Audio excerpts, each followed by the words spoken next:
पहला है कि भाई डॉक्टर बनना है तो नीट देना होगा, डॉक्टर बनना है तो नीट देना होगा। तो नीट एग्जाम देने से आप बनेंगे डॉक्टर।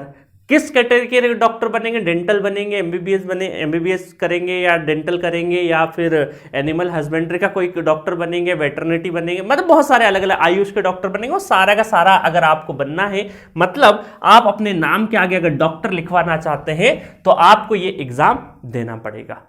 अब बहुत सारे लोग सोच रहे होंगे सर पीएचडी से भी तो डॉक्टर बन जाएंगे। बन सकते हो, बट वो इलाज करने वाले डॉक्टर नहीं होंगे। तो एक्चुअल जो इलाज करने वाला डॉक्टर अगर बनना है आपको, तो यहां पर नीट एग्जाम देना होगा। नीट का फुल फॉर्म देखें, national eligibility cum entrance test, ये इसका फुल फॉर्म होता है। कौन कंडक्ट करवाता है? National testing agency NTA conduct करवाता है इसको। और ये वेबसाइट भी मैंने यहां पे लिख दी है, क्योंकि कई बार क्या होता है, नीट से रिलेटेड बहुत सारे र्यूमर्स फैलते हैं, बहुत सारी अफवाहें फैल जाती है कई बार एग्जाम के आसपास कि सिलेबस में ये चेंज हुआ, वो चेंज हुआ। तो एग्जाम के आसपास अगर कोई भी इंपॉर्टेंट नोटिफिकेशन जनरेट होता है तो अफवाहों में मत आना, डायरेक्टली इस ऑफिशियल वेबसाइट www.nta.ac.in पर जाइएगा, ऑफिशियल नोटिस को चेक करिएगा। बाकी चीजें देखने की जरूरत नहीं है। अभी वीडियो देख सकते हो, बट एग्जाम के लास्ट मोमेंट पे बहुत ज्यादा अपना टाइम वेस्ट मत करना। मल्टीपल वीडियोस देख के कुछ भी इंपॉर्टेंट इंफॉर्मेशन आएगी तो इस वेबसाइट पे आएगी, आप नोट करके रख लीजिएगा। World largest exam after 12th, ये वर्ल्ड लार्जेस्ट एग्जाम किस तरीके से?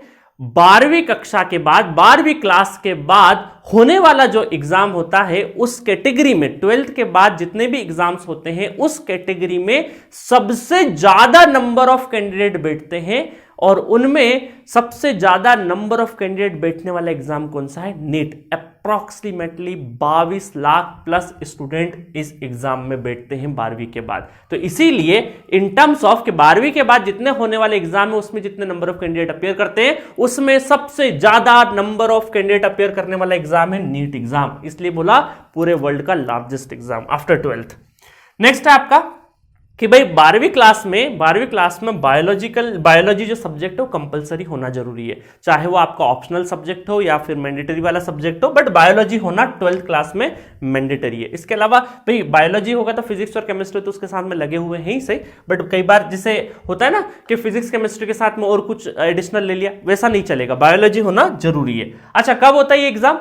मई मंथ में, हर साल मई का जो पहला हफ्ता होता है, मई मंथ का जो पहला हफ्ता होता है, ज्यादातर इन जनरल जो पहला हफ्ते का जो पहला संडे होता है उसी में एग्जाम कंडक्ट होता है। वन शॉट एग्जाम है, ठीक है, उसके बारे में बताऊंगा। तो ये पूरा का पूरा नीट से रिलेटेड जो भी मोटा मोटी ऊपर का जो पॉइंट था, धीरे धीरे हम क्या करेंगे, इसके कोर में जाते जाएंगे, खुरेदते जाएंगे इस एग्जाम को, ठीक है, जो पॉइंट लिखवाए थे। तो ये मोटा मोटा जो ऊपर का जो पॉइंट था वो मैंने सारा का सारा बता दिया है। चलो सेकंड क्वेश्चन क्या है?